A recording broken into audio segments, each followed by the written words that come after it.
Hi lads and lasses, Modest Pelican here with Grand Theft Auto Online. If you enjoy this video, please semi-flood the areas where Mr. Beast has been planting trees to create a nice pelican breeding sanctuary, as this would really help spread the good word of my channel. Jokes aside, teamtrees.org is the charity's website where you can plant a tree of your own if you would like to. I myself planted some trees, and so help me God, if they don't stay hydrated, I'll chop them down myself. Now on with the video. Meet Thickman, a retired assassin who is on a mission to become the most powerful crime lord in Los Santos, whilst also ensuring he stays sufficiently hydrated at all times. These are the boys, and together they form a feared gang known as the Sons of Virgins. These are their stories. Bruh. So I wake up, ready to seize the day, and apparently I also sleep in my suit, which is either psychotic or baller, I'm not really sure. Anyway, we're poor right now, but we're rich person poor. As in we have plenty of nice apartments and businesses, but only $44,000 in cash. Maybe I should read The Barefoot Investor, but that requires effort and reading, so let's just do what we do best. Unorganized crime. I head over to my environmentally friendly Tesla, but also run straight through the car park garden because that's just how much of a badass I am. Absolutely no regard for public property or small decorative plants. I'm going to meet my boy Stealthomato so that we can check out my last irrational purchase of a huge underground military bunker. I find him and immediately bring up my menu as I want to change my audio settings, but before I can, Mato and I are both viciously gunned down by a player called Cash King 247. He spells cash with a K, which suggests he sits down when he pees. Now perhaps a more honourable man would have just forgiven Cash King 247 and moved on with their day. But Mato and I are not honourable men. In fact, we tend to grossly overreact when some dodgy Malacca thinks he can get one up on us. So I pay $12,000 to activate Ghost Organization, which basically means we won't appear on the minimap. So like a blind escort, he won't see us coming. Wow, that was a crass and vulgar metaphor. How will I win a Teen Choice Award now? We proceed to drive to his location, get out of the car, and Mato guns the man down. Cash King, more like Trash King. Haha, what a great family-friendly roast. Maybe I'll win that award after all. You see, the thing about revenge is you haven't done it right until the person you are revenging is curled up crying in the shower, questioning their life decisions. So Mato and I decide to teach this dyslexic King of Cash a lesson he won't soon forget. We proceed to repetitively track him down and kill him in various, and dare I say artistic ways. We don't start the fights, but God knows we finish them. Well, actually, sometimes we start the fights. Okay, quite regularly we start the fights, but at least I don't spell pelican with a K. Eventually, Cash Boy turns on passive mode, which signifies we have broken his spirit and thus completed our primary objective. Now it's time to get to the bunker so we can get on with our life.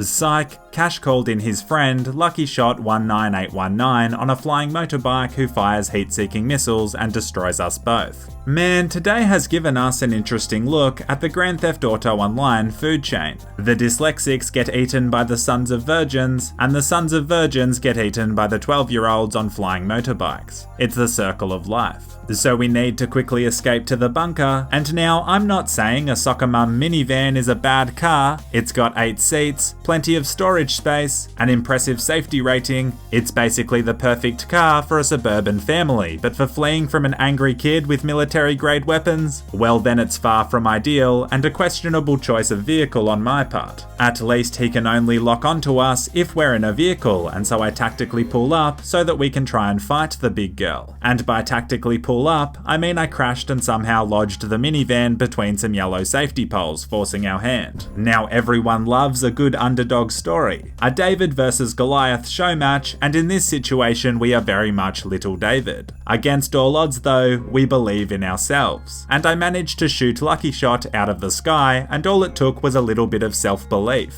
And a futuristic and incredibly overpowered alien laser cannon. We've now got a small window to get to the bunker before Lucky Shot gets back on his bike, so we decide to hitchhike with a shotgun. You see, no one is going to pick up 2 males, which is kind of sexist, but also smart, as we would have just stolen the car and probably even just killed the driver for no reason. We pull up to the bunker, and bloody Lucky Shot has beaten us here, the crafty devil, so using my quick thinking, I run him down like he was an elderly person. Wait, you probably shouldn't run down elderly people, but if you do, make sure you do it discreetly. I pull out my shotgun to finish the job, but then Stealth-O-Mato is blown up by Lucky and his goddamn motorbike. And if Lucky is on the bike, then that means, whoopsie daisy, I proceed to shoot the player Macabre Gibbon 92 for literally no reason. Wow, so sorry about that, mate. We're a bit on edge, but I guess this is a war, and it wouldn't be authentic if innocent bystanders didn't suffer the most. By some miracle, we make it into the bunker, which probably took a lot longer than it should have, but at least we're safe for now. I head inside my bunker for the first time ever, looking a little bit worse for wear. Like I'm not joking, I have an almost fatal shotgun injury, but I do love how the characters just don't care about their bullet wounds. Kids these days would cry their eyes out if they got shot in the back with a shotgun. The privileged entitled little malakas. I haven't modified this bunker yet at all, except for these little golf carts. $75,000 well spent. Also, this is what it's like being friends with Stealth-O-Mato in a nutshell. He blocks you from moving forward in life.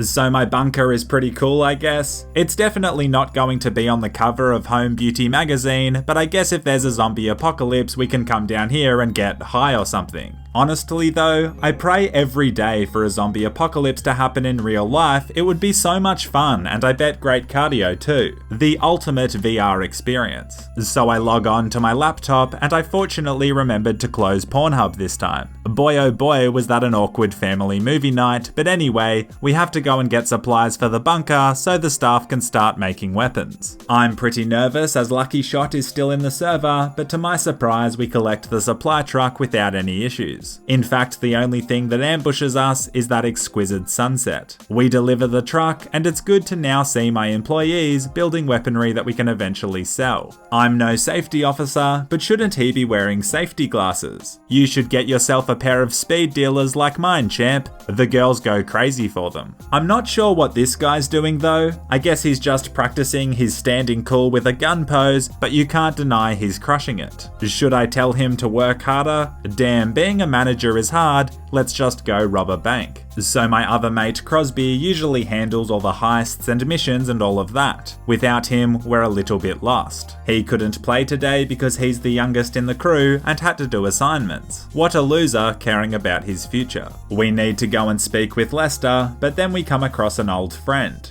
Cash King with a capital K, you shifty seagull. He's idle, so I do what the OG son of a virgin Jesus would have done and shoot him in the head with my Uzi. We go and speak to Lester, and he's like, "Hey big dog, let's talk at your apartment." Wow, thanks for making us drive all the way across town to say that one thing. Have you heard of text messages? We make it back to the apartment, but have accumulated a 3-star wanted level because Stealth-O-Mato kept shooting pedestrians out the window on the drive. What an epic prankster. Unfortunately, we are unable to enter with cops in view, so we try to kill all the nearby cops, and predictably this doesn't work at all. So here we are, trapped outside my apartment with no snacks to regenerate health. Well, except for Thick Man, he's a little snack. Anyway, I do have cigarettes, and despite the dicey situation, I decide to smoke one anyway, as this video is proudly sponsored by Marlboro Reds. Remember, you're never too young to start smoking, so why not have your first cigarette today? I then just walk out with a shotgun, as if I'm going down, I'm at least going to take several brave, hard-working law enforcement officers with me. We respawn and enter the apartment peacefully. Lester tells us about this bank on the outskirts of the city that we should rob, and while explaining, we just keep getting closer and closer to him, to the point where it's honestly a bit weird. God, I would love to just punch him in the jaw right now, he's an irritating guy. Anyway, he wants to go and do recon on the bank, but Mato keeps dicking around in his blue sedan, and then he actually kills Lester. Wow, this is really awkward. You've gone and killed one of the main characters in Grand Theft Auto 5. But hopefully this means he'll at least stop calling me every 45 seconds. Lester then gets up though, so hooray I guess. But can you please just get in the car, big fella? Stop messing around. Come on mate, you're getting all wet, just get in the car you goose, we've got a bank to rob. Lester, look what you've gone and done, big girl. You've fallen into a puddle, just get into the car, time is money. We arrive at the bank and Marto proceeds to power slide park out the front all incognito. We hack into the cameras and it's a bank alright, I would know.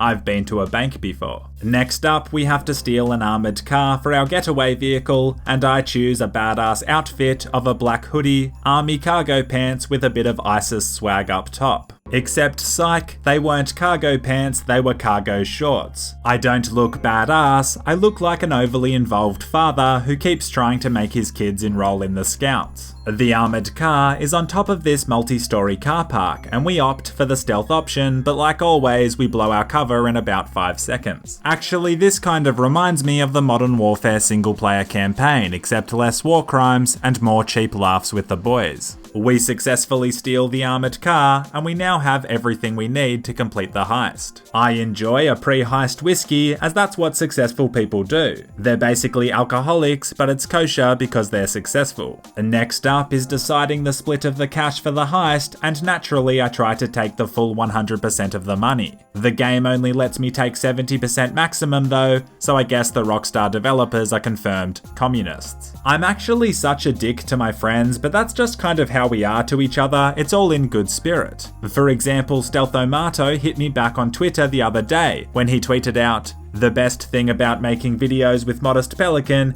is I don't have to watch them."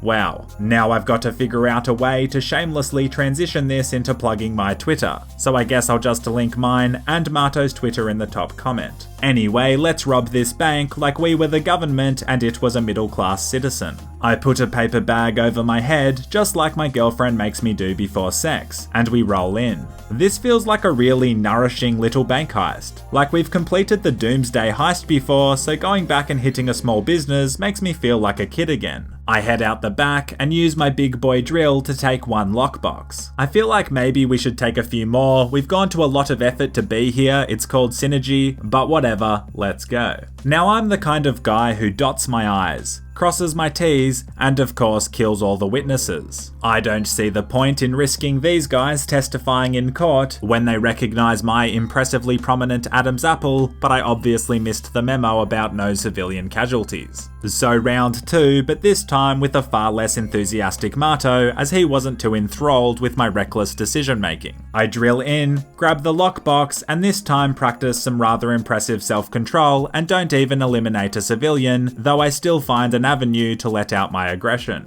A good thing we have the armoured car, as the police have set up several roadblocks. Damn, you have to admire their courage standing on the road like that. I really hope they have good health insurance. Just in case this heist was in danger of being too realistic, we rendezvous with a helicopter that has a giant magnet attached to it and are lifted away to safety. The electronics of the car probably just got irreversibly fried, but a small price to pay for a stylish escape. GG, mission complete, and we pocket a cool 115,000, which I mean isn't actually that much, but I now have the ability to start doing more heists, I think. Also, we can sell those weapons that are being made in the bunker soon, and I know it's totally pointless, but I kind of want to buy a mega yacht so I can flex on the sailboats. I hope you're having a good week, and thanks for watching, you absolute legends, and a massive thanks to those who support the channel on Patreon. Until next time, and as always, stay classy.